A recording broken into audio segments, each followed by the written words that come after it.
What if the key to independence isn't doing it all alone, but having the right support to truly thrive? Welcome back to the Truman Charities podcast. I'm your host, Jamie Truman. Today, I spoke with Karen Lee, the CEO of SEEC, an organization that's been transforming lives by helping people with intellectual and developmental disabilities live with dignity, choice, and purpose. From first apartments to fulfilling careers and even entrepreneurship, Karen shares how SEEC is building supportive communities one person at a time. Before we talk with Karen, please take a minute to rate and review our podcast. We are a 100% volunteer-based organization, so our reviews are essential to growing our podcast. Make sure to click on the subscribe button as well so you don't miss any future episodes. Now, let's welcome Karen to Truman Charities. So you're the CEO of SEEC, which is Seeking Employment, Equality, and Community, since 1990. So you've been there for a while, which is a long time. I started when I was 12. Obviously. And so on your website, you talk about how you help people with intellectual and developmental disabilities to direct their lives with dignity, choice, authority, and responsibility. Yeah. And I really want to talk a lot about how you're doing that and helping people within the community. But first, what I want to do is talk to you about why you're so passionate about this particular organization. Obviously, like we said, you've been there since 1990. So what makes you want to be so involved within this particular organization? Yeah, I think it's really the space of disability equality and opportunities. I feel like everybody should have opportunities to, what we say here is live, work, and thrive. And I feel like everybody should have those opportunities, whether you're a person who has a disability or somebody who has issues around mental health support needs, whatever it is. And in the space of disability is where I found my home when I did my internship back in college, and really found that the equity issue really relates well for me. And I've really found here at SEEC a group of colleagues and families and a community that also share that thinking, and certainly a really strong board of directors who works closely with us to make sure that, we're aligned and working together with our community to create these opportunities so people can be fully involved in their lives. So you had mentioned, and I saw this on your website, that you really are focusing on live, work, and thrive. And when I saw on the website, which was amazing, you have a lot of different examples of how you guys have helped different individuals within the community. And so you had one, I read about Amanda on your website and how you helped her move into a first apartment, something that her mom thought was something that was unobtainable for them as a family. And I want you to describe a little bit about your Live program and some examples of how you've been able to help different individuals. Yeah. So we recognize that everybody needs different levels of support. Some people might need somebody who just drops in and sees them and helps them to do menu planning, or does shopping or grocery shopping or budgeting or money management. And other people might need 24-hour support. They might need somebody to help them in their bathroom, and they might need somebody to help them to when they eat, or whatever they need. But everybody gets an opportunity to still, back to that original mission you were talking about, to have choice and control in their own lives. So even if you're somebody that has really significant support needs, you still have a right to choose who you live with and where you live. And what we find is that when you give people those kinds of choices in their lives, that oftentimes their need for support goes down because of the routines that they have, because of it's kind of like, if you think for you and I, you look in the refrigerator, and if it's kind of the same stuff every time, you have maybe 10 recipes that you know how to make, and you have all of that. So I think that when you support people with intellectual and developmental disabilities to choose who they live with and where they live with. They're happier, and when they're happier, they have greater independence. They need less support. And then you also make sure that their environment is conducive to being successful. And, families are a really, really big part of that. They have to be on the journey with us. And, in regards to Amanda's mom, she put a lot of trust in us because the support that Amanda needs was pretty intense. And to be able to say, if we make sure that the shelves in the house are lower, then maybe Amanda could choose whatever she wants to eat. Or if she's got the ability to decide who comes in and out of her house, she can push a button and open the door to somebody that she sees that's coming. And those are really big steps for families who have been providing care and pretty significant care and support for their sons and daughters, to see them as people who are independent and can contribute and are a part of the community, that they're neighbors and that they have friends and all of that. And so I think that the work that we do really helps people to thrive in a way that maybe a lot of people didn't think they could. So we worked with David, who lived a lot of his life in an institution. And when he decided he wanted to move out into his own place, and we used to have some institutions here in Maryland that don't exist anymore. And he was in an institution where he really had no control over his life. And he made it really clear to us that he wanted to live in a neighborhood where he could walk to things. He wanted to walk to the grocery store. He wanted to choose what was on his walls. He wanted to choose what his own bedroom looked like and what his living room looked like. And he has words to tell us that, and but also his behavior tells us some of that. And so when we helped him to leave the institution and move into the community, again, like 30 years ago, a long time ago, we started to see him become more independent, make more choices, develop relationships, all of that. And as a result, we were able to decrease his dependence on paid staff because he had more choice, more control over his own situation. So again, whether it's just drop-in like that we do for some people, where we might meet somebody at their home and help them to plan their weekly menu, help them to budget for that, maybe go to the store with them, and then check in on them and maybe help them to find how to use technology to find recipes, all the way to that 24-hour support. So really just meeting them where they're at. Okay, so for instance, with David, how were you able to find a place that worked for his particular needs? Yeah, so just the same way that we would with anybody else. We had kind of an interesting situation with him.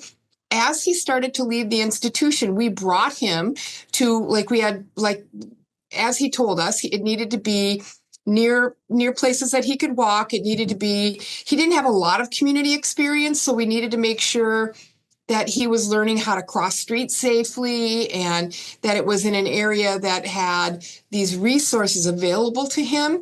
And that narrowed down our focus of where we could look. So, we're not going to go in downtown Bethesda. That's, got lots and lots of stuff going on. But there are some other neighborhoods and communities that still had a grocery store walking distance. So using a realtor, finding a couple of those places, and then taking him in to those different places and seeing how he felt and what he thought, what he felt about the neighborhood. We'd come back again, because he had very little life experience. So we would go back, bring him back again, maybe walk around the neighborhood in the evening, introduce him to some people in the neighborhood, just kind of a little bit of a transition. And then it became clear to us from his behavior and his words exactly which place that he wanted to be. So he ended up in a place that was exactly what he wanted in a home. And I think he probably lived there for about 6 or 7 years. And then he said, hey, I want to live somewhere else. I want to try something else. And he actually moved in with somebody else that he wanted to. Originally, he was alone and just had 24-hour staffing. But then he moved in with somebody who was a roommate that was paid to be a roommate with him. So he'd still had some staff, that were there in the morning and at night, but the roommate was there overnight. And then as a result, the roommate would invite their friends over. And David, who really had a struggle with making friends and meeting people, this gave him the opportunity to meet people who were on a basketball team. And he'd say, can I go watch the basketball? Can I go to the basketball? And then the basketball team would like go away for a weekend tournament and he'd go with them on the weekend tournament. And so even when the roommate left his life, he still kind of had this circle of friends that came as the result of this natural relationship. And so, again, we try to create those opportunities like the roommate situation where the roommate brings in people and has friends over. They did a Friendsgiving event. But sometimes they work out really well where, wow, that really worked out well. And sometimes those relationships don't spawn that way. They don't turn out to be long lasting relationships. But in his case, he ended up having some people in his life that helped him to make decisions about the next place that he went to live. And so, and people that he spent time with. So I think there's, it's like lighting a match, right? We hope that it gets the whole room lit up. Sometimes it does, sometimes it doesn't. But if it doesn't, we don't stop. We keep trying to find what it is that next light is. The other type of work that you're doing is that you have a community employment network department. Yeah. So basically a job placement type of program, which I really enjoyed reading about exactly how you're helping so many people. So why don't you dive a little bit into that and tell us exactly what you guys are doing? Okay. So I would say one of the things that makes us unique between the work that we do and maybe many of our colleagues is we partner with a lot of universities. We right now are partnering with probably about 13 or 14 universities on best practices. So we're a part of national communities of practice. We're a part of research studies. We've asked them to help us do some research because it's a fairly new field. I mean, not all new, but it's a fairly new field where we're looking at people with disabilities as contributing to the workforce, especially right now when entry-level positions are very difficult to fill, and looking at the people that we work with as folks that want to be a part of making a contribution. I mean, I think, you look at some of the research around happiness and belonging and all of that. And what you'll find is that giving back, like what you're doing is a great example, is really important to people. And it's important because it gives us structure, it gives us feedback, and it gives us money to be able to make choices. And when you're a breadwinner, when you're somebody who earns money, people give you respect. And so what we find is that when people with intellectual and developmental disabilities transition into adulthood from school, is that they have these unique gifts and talents to be able to contribute to the workforce. And again, very much similar to what we were talking about with David, who had very little experience in his life around where to live and who to live with. Mm-hmm. Oftentimes people with disabilities, they might not have been asked at home to do the laundry or to contribute in the house in any way because they're the person with the disability. And so we have to do a lot of work, a lot of baseline work at trying to figure out what it is their unique contribution is. And that's really how we look at it, right? Is, you're here with me now and you obviously have a lot of skill around interviewing and research and all of that. So you have some really important, unique contributions. Well, how do you find that with people who might not use their voice to speak or who may have had very, very limited opportunities? And so we do this process called discovery. And with some people, that might mean internships. It might mean that we do some different job tries. It might mean that we do informational interviews. And all of this is our kind of research-based practices. Customized employment is the strategy that we most rely on for people with intellectual and developmental disabilities. And we're a part of a national practice around customized employment and helping to set national policy and standards for what that means.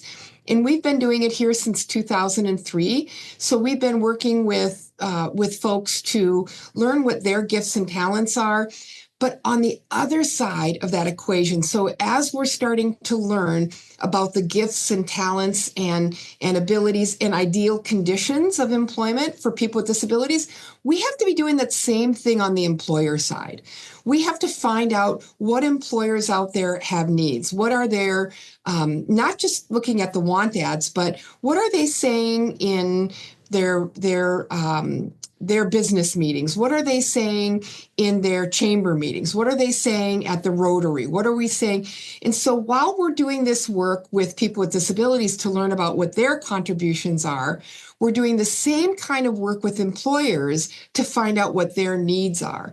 And so ultimately, when we get to a place where we're pretty sure he likes to work outside and he likes to work in places where he gets really messy, he doesn't mind that. He likes to work in places that have, that have lots of people around him, and he's really good with his hands. What are the employers that need somebody like that, right? And trying to make that match between what the contributions and ideal conditions are for people we work with, and then what are the needs of the employers, and what does the culture in that employment situation look like? And so we spend a lot of time. And we do that in a variety of different ways. As you acknowledged, we do have a lot of different strategies for how we do that. We have kind of a traditional employment program.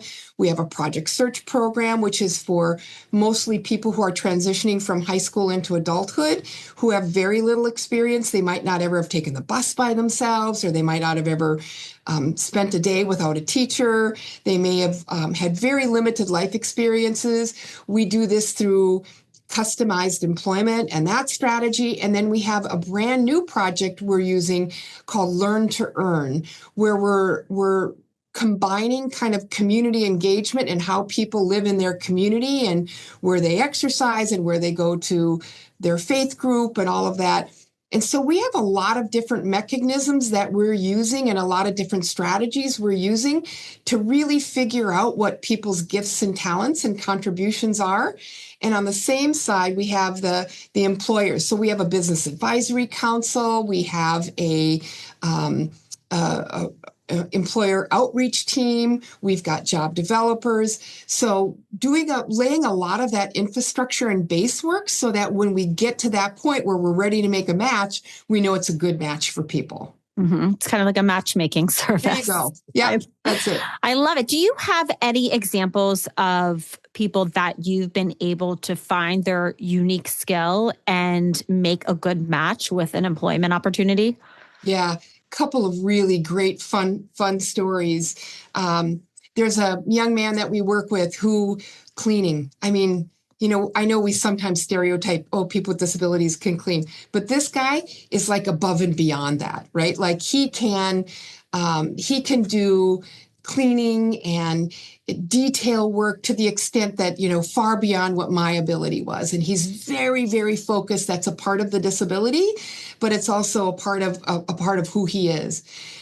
So learning about that skill of his and exploring that skill of his. At the same time, we go to his house and we do a home visit and we do a home tour. We find out he's like in love with cars. Like he loves cars. He's just obsessed with cars. And mom says, oh yeah, he's always going to clean our car. We've got the cleanest cars in the neighborhood. All of our neighbors are saying, right. So he's got these skills, he's got these likes, but he's somebody who some days he has good days and some days he does not have good days. And so some days he's ready to work 8 hours and some days maybe only an hour or so, or maybe knows that today's not a good day to work. We found an employer through our employer outreach team and the work that we did there that has cars and needs these cars cleaned. And it's not on a specific schedule. They just kind of all need to be cleaned throughout the course of the month. And they've got people coming into the car place and people are touching them. And so they have to be cleaned afterwards. And it's kind of a showroom. And so being able to put together on the employer side, the need to have these detailing done on these cars and the person who's focused on detailing coming together is just was an incredible job match for us. So that's a good example. We've started to do something new now with entrepreneurship. So there's a number of people we support who have some very, very specific skills and talents. Like they're really wonderful artists, but maybe art teacher or those kinds of things are not something that they're really good at. But they want to keep producing their art and they need some money to produce their art. So we've started an entrepreneur program where we have a 6-month program where we're helping people to learn about what it takes to own a business. We're giving them the supports to set up an infrastructure around a business, to create a whatever type of organizational, LLC or a nonprofit or whatever it is that they want to work. How do you market? What are your strategies for marketing? And then how do you do the bookkeeping? Who do we want to hire to help you with your bookkeeping? How do you do that? What kind of support do you need? And so we've been working with some people who have these kind of unique gifts and talents, but it might not fit into a traditional wage job. And so they're starting their own businesses. And one of the women that we work with has written a book. She's a woman who has some lived experience with epilepsy and with some traumatic brain injury. And she has written a book about that. And she would like to tell people about that so they can see that their life can also be thriving in a way that she is. But she really, really wanted to tell people the story. So besides the book that she wrote, she wanted to tell people that story. So the entrepreneur program hooked her up with somebody who is also an author. And that person is now mentoring her in how do you get your name out there? How do you tell your story? How do you tell it in a way that is compelling to other people that they want to have you come back again.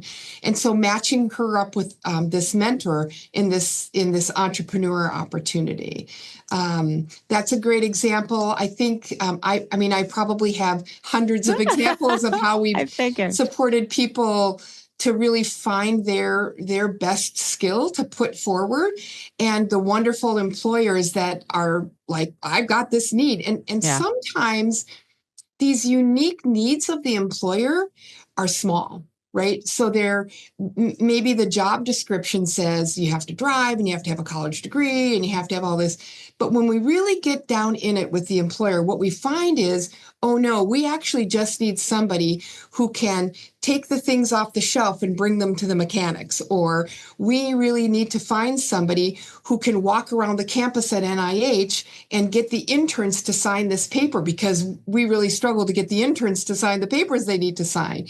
Or, so we find that working with employers to change those job descriptions to be what they really just need, not all of the stuff that they thought needed to be in there because the job didn't really match the description. And so we work really closely with employers on that side as we find these unique gifts and talents of the people we work with. Wow. So another component of your organization is Thrive.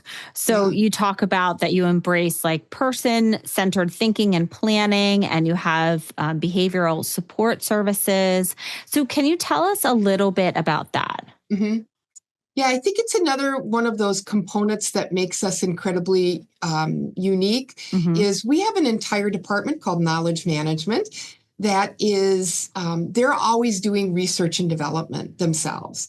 And so there's aspects of the life that people who don't have disabilities have access to, and that may not necessarily be available with the level of support needed. And so this group put together, there's a wonderful national curriculum about relationships and sexuality and dating and all of that kind of stuff. And our staff got trained on it. And then they brought it back to the organization. They met with families to say, is this something you think that you'd be interested for your son or daughters? And the families are like, oh, yes, I would love to have somebody talk to my kid about this. I really, it's a difficult thing for a parent to talk about. And they don't really have peers that can talk about it with them. And so we brought this curriculum back, and it just changed how people were able to be in relationships. And as a result, a men's group was formed. They call it the Man Cave. And then a women's group they call Powder Puff was formed. And it's where men with intellectual and developmental disabilities can get together and say, I don't know how to ask somebody out. I don't know how to, what about that woman? I don't know I don't know what to do. What do you do on a first date? When is it okay to kiss somebody? I don't really know. And how soon is too soon to call? Should I be texting every 5 minutes or not? So learning those kinds of things. We also have in that group, we also are teaching people to use technology. As you know, technology today, it's in everybody's lives. We use it to get jobs. We use it to communicate. We use it to plan our meal. We use it for our banking. We use it for everything. And if people with disabilities have not had access to technology and knowing how to do that, and they're living in an analog world, they're really not able to thrive in the same way that you and I are. And so this department, we have something called person-driven technology, and they start with wherever the person is, right? So wherever they can they just pick 2 pictures on an iPad of do you want to do this activity or this activity? We might not even use high tech. We might use low tech. We might use a picture schedule. Here's who's coming to work with you today. And then this person's coming. And then here's the thing that you're going to do. Or when they're making their weekly schedule, they might have a list of or a picture of all the things they like to do. And they take their picture and they show you what it is that they want to do if they don't use their voice for those kinds of things. And so we have this technology group. And the person-centered planning is, again, starting with what people's hopes and dreams are. And as I'm sure you can imagine, very few people with intellectual and developmental disabilities are ever challenged with the question, what do you want in your life? Right? We're asking our young people all the time. And I think you have some children in your family, and what do you want to be when you grow up? And I want to be this. Well, we tend not to ask people with disabilities that kind of question. And so being able to engage people in those kinds of things with technology and low tech and high tech, and helping them to explore a world that they might not have had an opportunity to connect with friends, to use social media, teach people how to use social media in the right way. We use a technique of creating resumes called visual resumes. And so because their skills might not be traditional, they might not be the college degree, the driving, the past experience, we might need to show what somebody can do. So a visual resume is taking pictures of somebody while they're doing something. So we can kind of get in the head of what we're doing. That happens in the person-driven tech world as well, that piece of technology.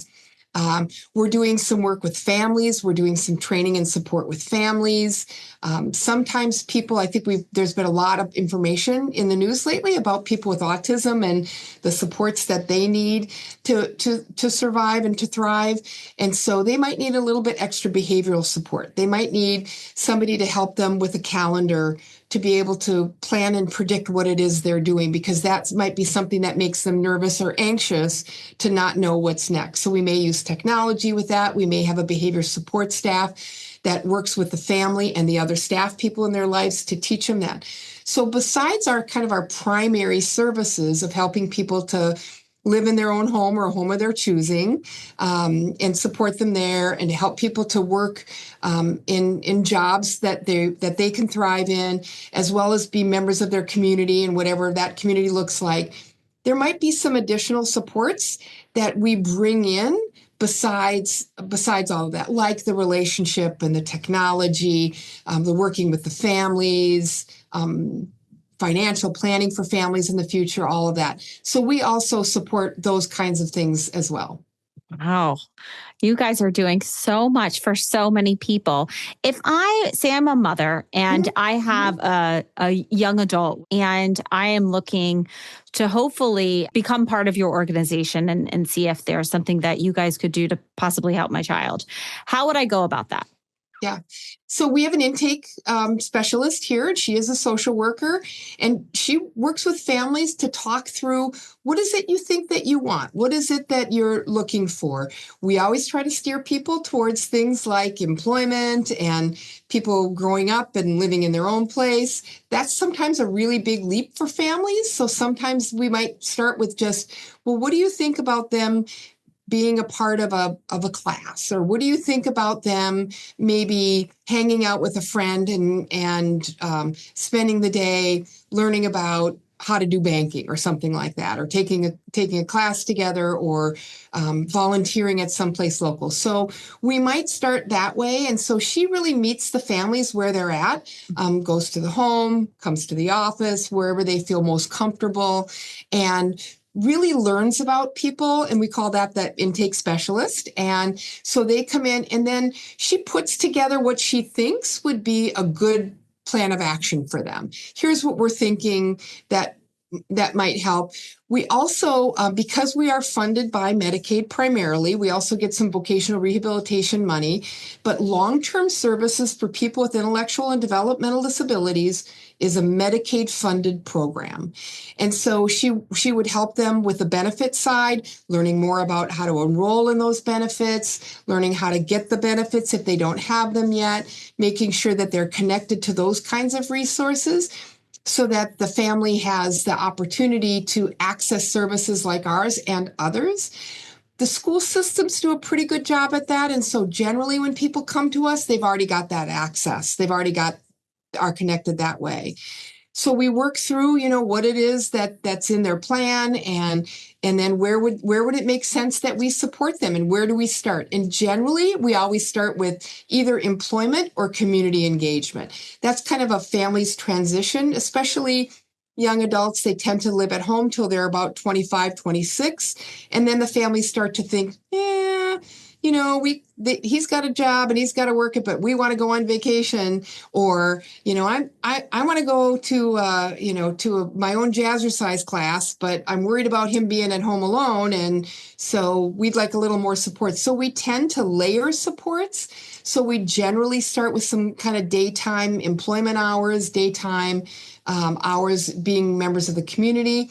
And then we tend to layer on maybe some services in the home for a little while, couple years, and then work with the family to transition to their son or daughter moving out. And we have a program called Moving Out, again, based on some research about what families need to support this kind of transition, and working with the individual and their family on, what's important to you, just kind of like what I was talking to you about with David earlier, like, where's the most of your family? Where's most of your activities that you like to do? What is the neighborhoods that you already know?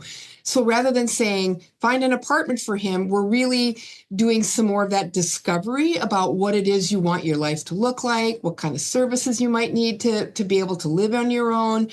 And then we put it all together in the end and say, okay, well, let's look at this geographic area. Let's look at having this kind of a living situation. And then we work with the individual and the family to transition. And so really, not really the big boom in the beginning. That's pretty scary for people, but just starting little by little and then adding on as we go through time.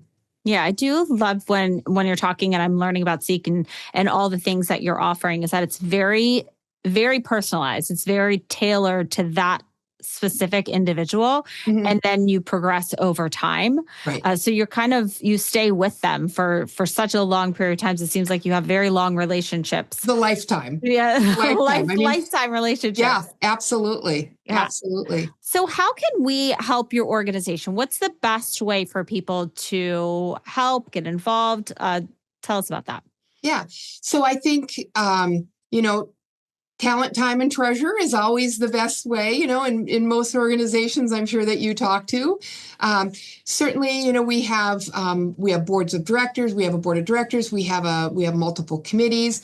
We also have volunteers that that support us in some of our work, certainly with their time and their talent. So we've got somebody who runs a cooking class for us, and we have a longtime volunteer who runs a job club where he's once a week he meets with a group of people, the same group of people, and they create kind of personal goals. And he's a retired person who's worked in industry for a long time, so he has a lot of insights, and he helps people to think about career advancement and life advancement and how do you get better at your job, and what do you do when you have a supervisor that's maybe not as nice to you as you'd like, or when you have a coworker you're struggling with, and they work through that. And he's a volunteer. We've worked closely with docents at local museums that have taught classes, fitness, music, all of that kind of thing. So certainly the time, the talent, and the treasure, of course, is always donations are always accepted. You can come to our website, which is seekonline.org, www.seeconline.org.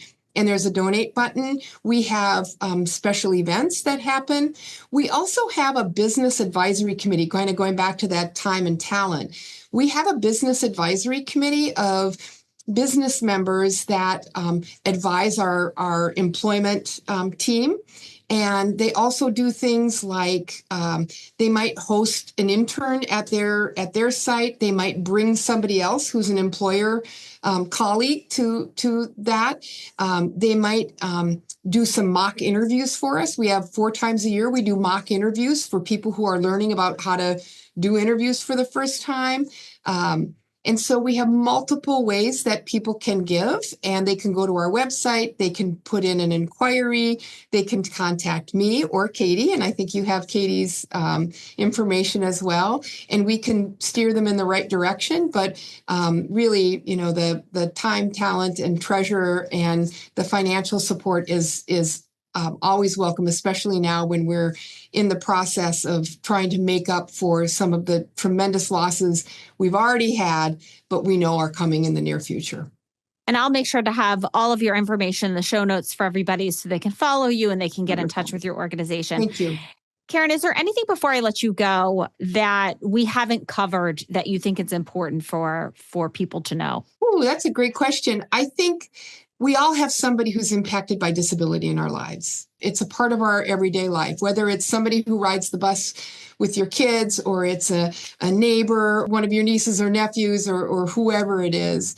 But to remember that people with disabilities, they belong. They should have opportunity to thrive in the same way that everybody else does, but maybe need a little bit different level of support, and that there is that support out there. And sky's the limit for people, right? We cannot limit people by what we see in front of us. We have to recognize that everybody has not only the right to thrive, but actually the ability to thrive as well. And that together with bringing the supports in that we provide and seeing this limitless opportunity for people, that I think that we can have an opportunity for everybody to belong. Your organization is so needed. And I talk to a lot of different individuals all of the time. And I hear a lot about there's a lot of services for children up until they graduate. I don't know if it's they graduate high school or if it's when they hit 18.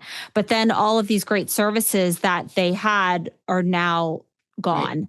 Right. Yeah. And so your organization is helping so many people really thrive, which is what you guys say on your website so much, which is true. So I really love everything that you're doing, and I hope everybody just learns. I mean, I know they're going to learn so much from you, because I was looking through your website and it was just so much information. And I want everybody to go on there to kind of read some of the stories of people that has been impacted by you guys. So thank you, Karen, again for coming on and speaking with us. Yeah, I really appreciate your work. I was on your site as well. It's incredibly thoughtful what you do, and really anxious to learn more about you and the work you're doing. Oh, thank you. And I want to thank everybody for tuning in to another episode of the Truman Charities podcast. If you liked this podcast, again, please make sure to rate and review it. Our reviews really do mean so much to us, and I read each and every one of them. And if you'd like to follow us, you can follow us on Instagram at Jamie_Truman Charities, Facebook at Truman Charities. You can follow me on LinkedIn at Jamie Truman. And so you don't miss any of our future events, please go on to trumancharities.com and sign up for our newsletter. And so you will get all of the notifications about our charity events and then also our Bethesda's Best Happy Hour. Thank you for tuning in to another episode of the Truman Charities podcast. Until next time.